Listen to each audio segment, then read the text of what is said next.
How can we use a mindfulness practice to heal self-doubt? Let's be mindful of self-doubt so that instead of blocking our progress and our movement in life, that we are able to recognize the gift of that doubt, extract and open that gift, and move forward. This is a simple tutorial to give you one important insight or teaching to help you to practice mindfully in the experience of self-doubt. We call this work looking for the positive intention.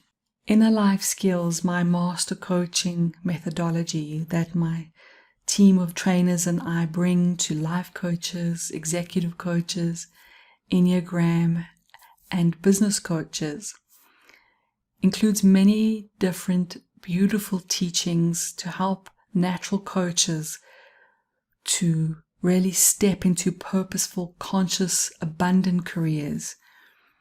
And this is one of those teachings that is a big favorite because it has such powerful, transformative possibilities. So we call it looking for the positive intention. What most of us do is that when we face something uncomfortable, we try to reject it, evict it, push it away, which is very natural. But that belongs to our body mind. It belongs to the survival instincts of the body. Like stepping on a thorn, we don't pick up the thorn and embrace it and keep it in our lives. We throw it away. We try to get rid of that thorn.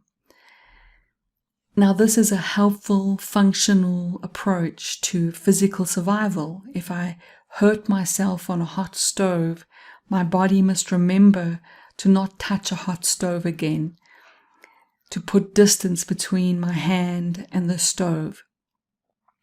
But what happens is that this same primitive survival-based body-mind program that looks after our body with love can interfere with other levels of our existence. Our bodies don't know the difference between physical threat and emotional threat, for example.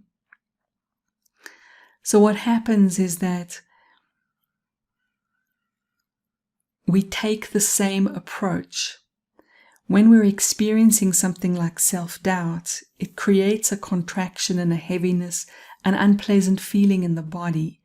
And the body's first reflex response is to treat it like that hot stove or that thorn, to get rid of it, to push it away.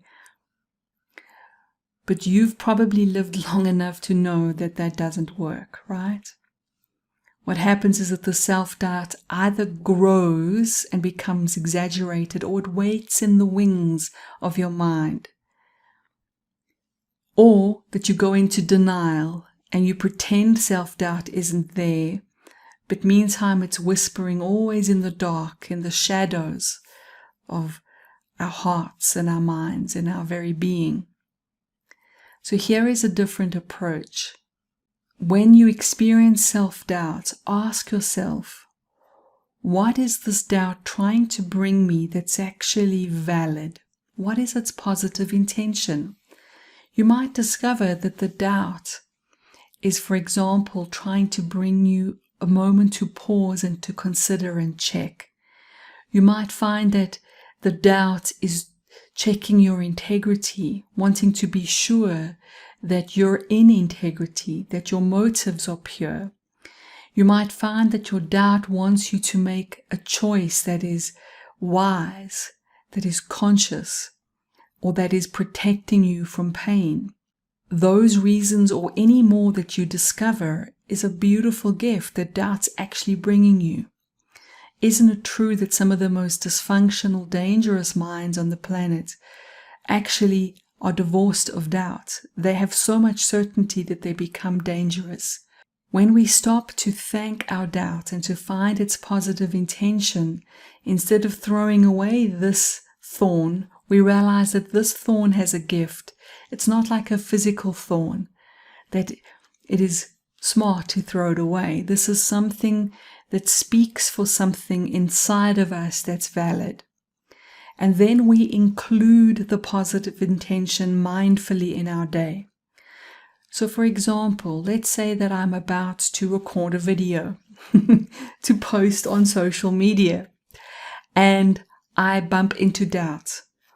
And the doubt is a thought, perhaps a thought that says, what have I got to contribute when everyone else is already contributing? There's no original contribution here. What happens if my doubt is rooted in some old, archaic, insane belief that my double chin or my wrinkles matter, right?